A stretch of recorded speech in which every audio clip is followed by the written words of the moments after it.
Why typography is so important? Usually ஏதாவது ஒரு typeface ஏதாவது ஒரு font யூஸ் பண்ணி நம்ம ரெடி பண்ணலாமே அப்ளிகேஷன். அப்படி தான் மேபி பிகினர்ஸ் வந்து ரெடி பண்ணுவோம். என்ன ஃபாண்ட்ஸ் வேணால் ஏதாவது ஒரு ஃபாண்ட்ஸ் கைடன்ஸ் இல்லைன்னா ப்ராப்பராக என்ன ஃபாண்ட்ஸ் யூஸ் பண்ணணும்னு தெரிலனா will start using some fancy fonts. அதை வந்து டெக்கரேட்டிவ் ஃபாண்ட்ஸ்ன்னு கூட சொல்லலாம். ரொம்ப பார்க்குறதுக்கு வித்தியாசமாக இருக்கிறது, யூஸ்வலாக இல்லாமல். ஆஸ் அ டிசைனர் பிகினராக நமக்கு வந்து டிசைன் ஃபாண்ட்ஸ் வந்து என்னென்ன யூஸ் பண்ணுறதுன்னு நமக்கு தெரியாது. பட் பார்க்குறவங்களுக்கு வந்து விஷுவலாக அது வந்து ரொம்ப அட்ராக்டிவாக இருக்காது. அண்ட் தென் ஒரு பீஸ்ஃபுல்லாக அவங்களால அதை ரீட் பண்ண முடியாது. ரொம்ப டிஸ்டர்பிங்காக இருக்கும் சம் ஃபாண்ட்ஸ் எல்லாம். அந்த மாதிரி ஃபாண்ட்ஸ் எல்லாம் மோஸ்ட்லி அவாய்ட் பண்ணுறது better. So I'll tell you now what is typography, why it is so important and why we need to concentrate more on that while starting the visual designs. Last time color theory பார்த்துருந்தோம். So typography வந்து I think உங்களுக்கு ஒரு clear view, ஹையரார்க்கிக்கு ஒரு clear view கிடைக்கும். எங்கேயும் நம்ம colours use பண்ணுவோம் டைப்போகிராஃபிலையும், but minimal colours. ரொம்ப orange colour, blue colour, red colour அந்த மாதிரி கலர்ஸ் எல்லாம் மோஸ்ட்லி லெட்ஸ் அவாய்ட். கலர்ஃபுல்லாக வந்து டைப்போகிராஃபிஸ் யூஸ் பண்ணவே கூடாது. மோஸ்ட்லி கிரே கலர்ஸ் யூஸ் பண்ணலாம், பிளாக் யூஸ் பண்ணலாம், ஒயிட் யூஸ் பண்ணலாம். கான்ட்ராஸ்ட் கலர்ஸ் லைக் பிளாக் பேக்ரவுண்டோ டார்க் பேக்ரவுண்டோ இருந்தால் you can use white as a contrast colour அதுக்கு மேலே வைக்கிறதுக்கு. ஏன்னா ரொம்ப கான்ட்ராஸ்ட்டோ it will create like eye burnings. Like நம்ம பார்த்துட்டே இருந்தால் ரொம்ப நேரம் பிரைட் பேக்ரவுண்டில் ஒரு பிளாக் இருந்ததுன்னா like it will hurt our eyes. So அதனால பெட்டர் டு யூஸ் கொஞ்சம் ப்ராப்பரான ஃபாண்ட்ஸ் யூஸ் பண்ணுறது, ஃபாண்ட் கலர்ஸ் யூஸ் பண்ணுறதும் we have to concentrate on. Number one is brand recognition. Yes, typographies build brand recognition. ஏன் நான் இதை சொல்கிறேன்னா, நீங்கள் நிறைய இது பார்த்துருப்பீங்க, நிறைய பிராண்ட்ஸ் யூஸ் பண்ணியிருப்பீங்க, நிறைய பேரோட வெப்சைட் யூஸ் பண்ணியிருப்பீங்க. உங்களுக்கு தெரியுமா ஒரு பிராண்ட்ஸும் அவங்களோட இம்பார்ட்டன்ட் லைக் அவங்களுக்கான ஃபாண்ட்டை அவங்களே ரெடி பண்ணிக்கிட்டாங்க. ஸோ அது வந்து it cannot be used by other brands. இது வந்து இட்ஸ் யூனிக், அவங்க மட்டும் தான் யூஸ் பண்ண முடியும். அண்ட் இட்ஸ் பெய்ட் கூட கிடையாது. You cannot buy them. And if you really want to use that font you have to get permission from that particular band to use that. But அந்த ஃபாண்ட்டை வந்து நீங்கள் அவங்க பிராண்டோட ப்ராடக்ட்ஸ்க்கு தவிர இல்லை அப்ளிகேஷன்ஸ்க்கு தவிர வேறு எங்கேயுமே யூஸ் பண்ண முடியாது. So they have their own identity. இந்த டைப்போகிராஃபி மூலமாக they have their own. Example we can say Amazon Ember. So அது வந்து அமேசானில் மட்டும் தான் யூஸ் பண்ணுறாங்க. And then we have lots of fonts, lots of other fonts that is been used by different brands. டக்குன்னு எனக்கு பார்த்தோன்னே இந்த ஃபாண்ட் பார்த்தோன்னே இதோட ஞாபகம் வருதுன்னு சொன்னால் like I will say some example fonts for that. Adidas வந்து ஆவன் கார்டன் ஒரு ஃபாண்ட் யூஸ் பண்ணுறாங்க. And then Adobe is using Myriad Pro. And then Domino's is using Futura PT. YouTube வந்து Trade Gothic ஒரு font use பண்றாங்க. And then Facebook is using Clavica and Spotify is using Proxima Nova and Microsoft is using Sego UI. இந்த மாதிரி ஒரு பிராண்டுக்கும் ஒரு fonts வந்து ஃபிக்ஸடா இருக்கும். அந்த fonts மட்டும் தான் யூஸ் பண்ணுவோம் அந்த பிராண்ட். மேபி காம்பினேஷன் ஆஃப் 2 ரெண்டு fonts வேணா கலந்து யூஸ் பண்ணுவாங்க. So I'll tell you now what are the different elements of typography. நம்ம வந்து டைப் ஃபேஸ்ன்னு சொல்கிறோம், ஃபாண்ட்டுன்னு சொல்கிறோம். What is the difference between both? ரெண்டுக்கும் என்ன வித்தியாசம்? ஸோ எதை நம்ம டைப் ஃபேஸ்ன்னு சொல்லுவோம், எதை ஃபாண்ட்ஸ்ன்னு சொல்லுவோம்னா, டைப் ஃபேஸ்ன்றது வந்து ஒரு என்டையர் ஃபேமிலி ஆஃப் ஃபாண்ட்டுன்னு சொல்லலாம். லெட்ஸ் சே ஹெல்வெட்டிக்கா இருக்குன்னா அது வந்து ஒரு ஃபேமிலி நேம். லைக் அதுக்கு வந்து டிஃப்ரெண்ட் வெயிட்ஸ் இருக்கும், டிஃப்ரெண்ட் சைஸஸ் இருக்கும். ஸோ அது வந்து typeface. Helvetica is a typeface. And அதோட ஃபாண்ட்ஸ் என்னென்ன இருக்கா, மெம்பர்ஸ் ஆஃப் டைப் ஃபேஸ் என்ன சொல்கிறது? இப்போ ஒரு ஃபேமிலி இருக்குன்னா லெட்ஸ் சே இது வந்து ஒரு ஏதாவது ஒரு பேர் சொல்லி XYZ ஃபேமிலின்னு சொல்கிறாங்க. அந்த ஃபேமிலியில் இப்போது நிறைய பேர் இருக்காங்கன்னா லைக் தேல் சே ஒருத்தருக்கும் ஒரு பேர் இருக்கும்ல. சிமிலர்வே ஒருத்தருக்கும் ஒரு ஃபாண்ட் இருக்கும். ஸோ அந்த fonts can be italic, bold or கொஞ்சம் ரெகுலர் ஆர் லைட் ஆர் அந்த மாதிரி மாற்றி நிறைய ஃபாண்ட் சைஸஸ் இருக்கும், ஃபாண்ட் ஃபேஸஸ் இருக்கும். So they have members of type ஃபேஸ்ன்னு சொல்லுவாங்க. அதுதான் fonts. So if you are selecting a typeface, நீங்கள் வந்து எந்த டைப் ஃபேஸ் செலக்ட் பண்ணுறீங்களோ அதில் டிஃப்ரெண்ட் டைப்ஸ் ஆஃப் ஃபாண்ட்ஸ் இருக்கலாம். நீங்கள் அதை யூஸ் பண்ணலாம். Different members irukkalam, you can use that. So this is the difference between two things. And in the typeface layer we have 3 basic kinds of typefaces. One is serif nu solvanga, and then second one is sans serif, and then third one is decorative. Number one is serif. So serif oda letter oda corners la vandu chinna strokes irukum. And the strokes varada vandu serif nu solvanga. Mostly classical style of usage, like nariya fonts இந்த மாதிரியான fonts எல்லாம் வந்து you can see, நீங்க கூகுள்ல type பண்ணி பார்க்கலாம் serif fonts னு. So அதெல்லாம் வந்து எதுக்கு யூஸ் பண்ணுவாங்கன்னா they'll use it for classical style. கொஞ்சம் பழங்கால ட்ரெடிஷனலா ஹிஸ்டரியை பத்தி பேசும்போது like whatever it is. So அந்த மாதிரி they can use, or else like ஒரு common topic, ஒரு பெரிய I mean you are going to explain some big paragraph brief பத்தி பேசும்போது you can use those maybe this serif. And then second one is sans serif. நான் சொன்ன மாதிரி இது வந்து யூசுவல் ஃபாண்ட் நார்மலாக இருக்கும். அண்ட் தென் கரண்ட் இன் யூசேஜில் இருக்குது. அண்ட் நிறைய பேர் வந்து இந்த காம்பினேஷன் ஆஃப் ரெண்டையும் வந்து யூஸ் பண்ணுவாங்க. மேபி ஹெட்டர்ஸ்க்கு வந்து செரிஃபும், பாடி டெக்ஸ்ட்க்கு சான்ஸ் செரிஃபும், இல்லை ஹெட்டர்ஸ்க்கு சான்ஸ் செரிஃபும், பாடி டெக்ஸ்ட்க்கு செரிஃபும் மாற்றி they'll use. ஸோ இது வந்து ஒரு காம்பினேஷன் ஆஃப் கான்ட்ராஸ்ட் கிரியேட் பண்ணும், மீன் பார்க்குறதுக்கும் விஷுவலி ஒரு ஹைரார்க்கியும் கிரியேட் பண்ணும். That be nice. ஷெரிஃப்க்கு எக்ஸாம்பிள் என்ன சொல்லலாம், கேலிப்ரி சொல்லலாம். Like you can see Calibri நிறைய பேர் யூஸ் பண்ணியிருப்பீங்க, வேர்ட் டாக்குமெண்ட்ஸில் வரும். So that is one of the serif font. And then sans செரிஃப்க்கு எக்ஸாம்பிள் வந்து ஏரியல் சொல்லலாம்.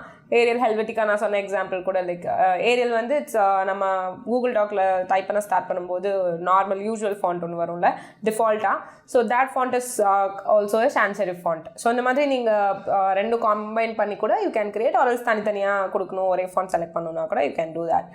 And the third one is decorative. இந்த டெக்கரேட்டிவ் ஃபாண்ட்ஸ் வந்து மோஸ்ட்லி சஜஸ்ட் பண்ண மாட்டாங்க. ரொம்ப பெரிய ஹெட்டர்ஸ் ஏதாவது மேபி லோகோஸ்க்கு இல்லைனா லைக் ஒரே அந்த பேஜில் வந்து அந்த ஒரு தடவை தான் அந்த டெக்ஸ்ட் வரப்போகுது அப்படின்றப்போ you can use these decorative fonts. Or else don't use, like it's not preferable. Maybe வித்தியாசமாக வியர்டாக இல்லை ஒரு ஃபேண்டசைஸ்டு ஒரு creation, like you are going to இந்த நான் சொன்ன மாதிரி ஏதாவது you're creating some invitations or you're creating some pamphlets or அந்த மாதிரி ஏதாவது கிரியேட் பண்ண போகிறீங்கன்னா ஸ்டாண்டீஸ் எல்லாம் கிரியேட் பண்ணுறப்போ you can use this decorative fonts. ஆனால் இதில் ஒரே ஒரு சின்னனா, ஏன்னா இட்ஸ் மோர் தென் விஷுவலி பார்க்குறதுக்கு aesthetically pleasing. Like it will be visually good rather than readable. So டக்குன்னு ரீட் பண்ண முடியாது, பார்க்குறதுக்கு அழகாக இருக்கும், டக்குன்னு ரீட் பண்ணுறதுக்கு கொஞ்சம் கஷ்டம். லைக் நம்ம மூளைக்கு ஸ்ட்ரைக் ஆகி அது ரீட் பண்ணுறது கொஞ்சம் கஷ்டமாக இருக்கும். So that's the difference between normal serif and sans serif fonts and decorative fonts. So it's better to use sans serif or serif. So இந்த ரெண்டு ஃபாண்ட்ஸில் mean you can use lots of typefaces or there. இந்த font பேட்டர்ன்ஸில் you can use. Make sure that use different type sizes. Okay, ஒரு நீங்கள் வந்து என்ன fix பண்ணணும்னா, நான் ஆல்ரெடி சொல்லியிருந்தேன் டிசைன் சிஸ்டம் பற்றி எக்ஸ்பிளைன் பண்ணியிருக்கேன். If you haven't watched it please go watch that. Okay, அது பற்றி தெரிஞ்சுக்கிட்டக்கப்புறம் யூ கேன் மேபி கன்டினியூ வாட்சிங் திஸ் வீடியோ. இதில் என்னென்னா டைப் ஃபேஸஸில் you have to differentiate the font sizes. So நீங்கள் லெட்ஸ் சே நான் வந்து ஒரு ஓப்பன் சான்ஸ் செலக்ட் பண்ணுறேன், இல்லை whatever maybe Roboto select பண்ணுறேன்னு வச்சுக்கலாம். அந்த ஃபாண்ட் செலக்ட் பண்ணியிருக்கேன். I will choose என்னோட பாடி டெக்ஸ்ட்டுக்கு என்ன சைஸ் இருக்கணும், என்னோட ஹெட்டர் ஃபர்ஸ்ட் பெரிய ஹெட்டர் லைக் ஃபர்ஸ்ட் டைட்டிலுக்கு என்ன, லைக் லெட்ஸ் சே ஹோம்னு எழுதுறேன்னா, ஹோம் ஸ்க்ரீனில் ஹோம்னு எழுதுறேன்னா அதுக்கு என்ன சைஸ் இருக்கணும். அண்ட் தென் கேட்டகரிஸ்ன்னு கீழே like let's say recommended categories அந்த மாதிரிலாம் நிறைய வரும்ல அப்ளிகேஷன் ஹோம் பேஜில். ஸோ அந்த மாதிரி சப் ஹெட்டர்ஸ்க்கு என்ன நான் யூஸ் பண்ண போகிறேன், என்ன ஃபாண்ட் சைஸ் யூஸ் பண்ண போகிறேன், அண்ட் தென் பாடி டெக்ஸ்ட்டுக்கு, அண்ட் தென் பட்டன் டெக்ஸ்ட்டுக்கு, and then whatever it is like disabled டெக்ஸ்ட்டுக்கு ஆர் சம்திங் ஒரு சின்ன நோட் ஏதாவது கொடுக்கணும்னா கீழே கிரேட் அவுட் டெக்ஸ்ட் சின்னதாக வரும்ல, அந்த மாதிரி டெக்ஸ்ட்டுக்கெல்லாம் என்னென்ன சைஸஸ் நான் டிஃபைன் பண்ண போகிறேன்றதை வந்து முதல்ல இருந்தே யூ ஹாவ் டு திங்க். முதல்ல இருந்தே யூ ஹாவ் டு ஒரு நோட் எடுத்து வச்சுக்கோங்க. ஒரு 5 சைஸஸ் வந்து ஃபிக்ஸ் பண்ணிக்கோங்க. ஃபிக்ஸடாக don't go more than that. Don't confuse yourself. ஏன்னா ஸ்டார்டிங்கில் நீங்கள் ஃபர்ஸ்ட் பிகினர்ன்றப்போ யூ டோன்ட் கன்ஃபியூஸ். நிறைய ஃபாண்ட் சைஸஸ் யூஸ் பண்ணி ரொம்ப கன்ஃபியூஸ் பண்ணிக்க வேணாம். யூ கேன் ஸ்டார்ட் ஃப்ரம் 10 24 வரைக்கும் you can use it for mobiles. லோகோஸ்க்கெல்லாம் you can use more than that. லோகோஸ்க்கு வந்து font this no size, you can use whatever you want. அதோட pattern, அது சைஸு, லெட்டர்ஸ் எது வேணால் யூஸ் பண்ணிக்கோங்க. பட் அப்பார்ட் ஃப்ரம் தட் ஒரு அப்ளிகேஷன் வரப்போ மொபைல் டிவைசஸ்க்கு you can start using from 10 to 24 வரைக்கும். இட்ஸ் என்ன சொல்கிறது ரெக்கமெண்டட் சைஸஸ். ஸோ நீங்கள் என்னென்ன கேப்பில் யூஸ் பண்ணலாம், 10, 12, 14, 16, 18, 20, 22, 24 அந்த மாதிரி சைஸஸில் you can fix it. But fix 5 sizes. நான் ரொம்ப இந்த மாதிரி சொல்லியிருக்கேன். But you can say like body text வந்து இப்போ 12 இருக்குன்னா யூ கேன் ஹெட்டர்ஸ் வந்து ஒரு 16 இருக்கலாம். Sub headers like top headers, sub headers வந்து 16 இருக்கலாம். டாப் ஹெட்டர்ஸ் வந்து 20, 24 இருக்கலாம். So it depends. நீங்கள் என்ன மாதிரி கொடுக்குறீங்களோ அந்த மாதிரி சைஸஸ் வந்து யூஸ் பண்ணுங்கள். சின்ன சின்ன டெக்ஸ்ட்டுக்கு you can give 10. So fix பண்ணிவிட்டு you start designing your things or else you'll get confused. ரொம்ப கன்ஃபியூஸ் ஆயிடுவீங்க. என்ன சொல்கிறது, எந்தெந்த ஃபாண்ட்ஸ் எதுக்கு யூஸ் பண்ணுறீங்க தெரியாது, ஒரு கன்சிஸ்டன்சி இருக்காது.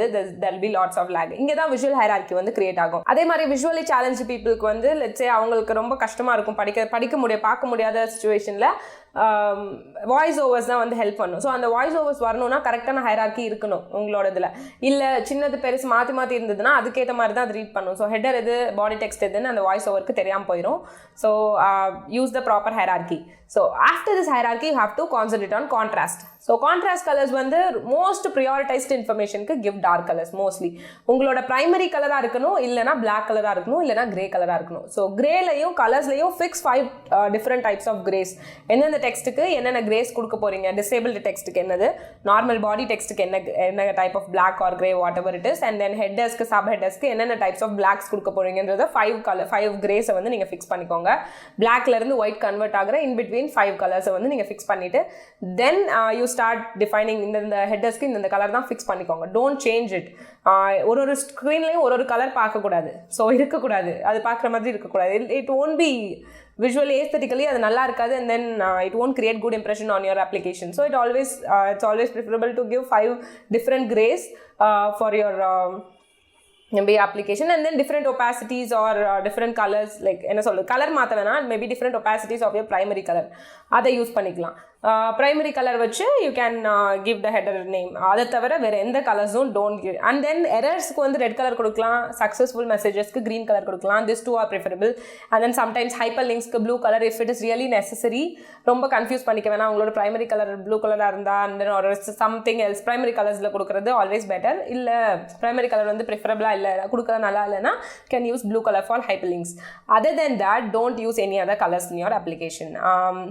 Typographic வேறு எதுக்காவது கூட நீங்கள் you can use for images or illustrations, you can use different colors if you want. and அதுவும் வந்து கன்சிஸ்டண்ட்டாக இருக்கிற மாதிரி பார்த்துக்கோங்க. ஒரு ஸ்க்ரீன்லேயும் வேறு கலர்ஸ் இருக்கக்கூடாது. It's not preferable. ஓகே, நான் சொன்ன மாதிரி ஹைரார்கி, கலர், கான்ட்ராஸ்ட், கன்சிஸ்டன்சி, இந்த 4மே இப்போ சொல்லியிருக்கேன். ஜஸ்ட் ரிமெம்பர் தட் இந்த 4மே you have to keep in mind while giving your typography or selecting your typography. Okay, கலர்ஸும் அதுவும் செலக்ட் பண்ணும்போது. and then most important thing is white space. நான் பார்த்தேன் நிறைய ரிவ்யூ பண்ண டிசைன்ஸில், இல்லை நானே பண்ணுறப்போ ஸ்டார்டிங்கில் என்னோட டிசைன்ஸ்லேயே போய் பார்த்தா கூட கொஞ்சம் நிறைய டிசைன்ஸ் இருக்கும். ரிவ்யூ பண்ண ஃபர்ஸ்ட் ஸ்டார்டிங்கில் பண்ணி பழகும்போது பண்ண ஸ்க்ரீன்ஸ் எல்லாம் பார்த்தா இன்ஃபர்மேஷன் எத்தனை டம்ப் பண்ண முடியுமோ அத்தனை இன்ஃபர்மேஷனில் ஒரே ஸ்க்ரீனில் டம்ப் பண்ணிடணும். ஏன்னா நான் இது எல்லாத்தையும் என்னோட ஸ்கில்ஸ் எல்லாத்தையும் ஒரே ஸ்க்ரீனில் காட்டணுன்றதுக்காக I have dump lots of text inside. That is not, please don't do that. அது வந்து நல்லது கிடையாது. பார்க்குறதுக்கும் ரொம்ப காம்ப்ளிகேட்டடாக தெரியும் உங்களோட design, and it won't be என்ன சொல்கிறது, it's not suggested, it's not recommended part of this.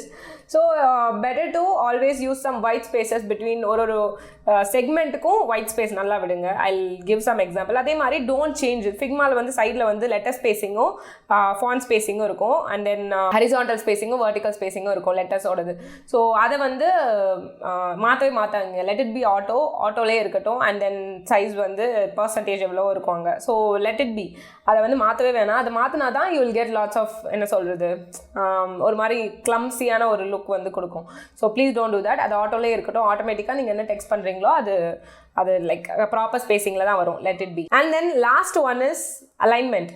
Alignment in the sense, இப்போது மேபி இது ஓசிடி வந்தவங்களுக்கு தெரிஞ்சிருக்கும், ஓசிடி இருக்கிறவங்களுக்கு தெரியும்.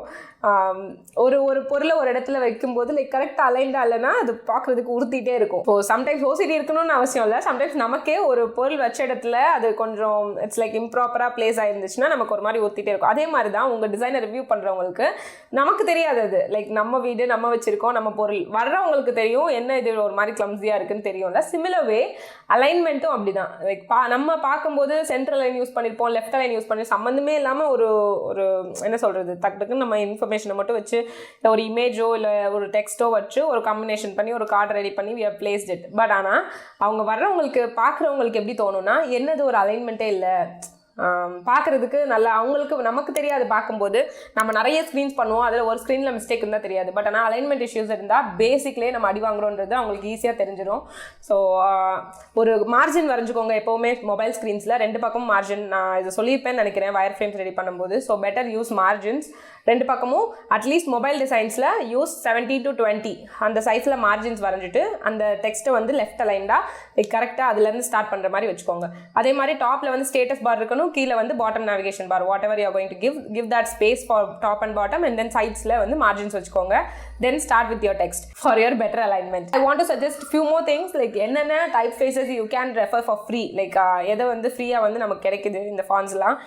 You can use the particular fonts that I am gonna show now. Number 1 is San Francisco, and then number 2 is Proxima Nova, and number 3 is Lato, 4 Nexa, 5 Open Sans, 6 Montserrat, 7 Playfa Display, 8 Roboto, 9 Source Sans Pro, 10 Nunito. Yeah, that is all. Hope you have know that like எப்படி வந்து use பண்ணணும் typography, and then how to use it in your application. பர்டிகுலராக நீங்கள் என்னென்ன சைஸஸில் use பண்ணலாம், என்ன fonts use பண்ணலாம்னு தெரிஞ்சிருக்கும்.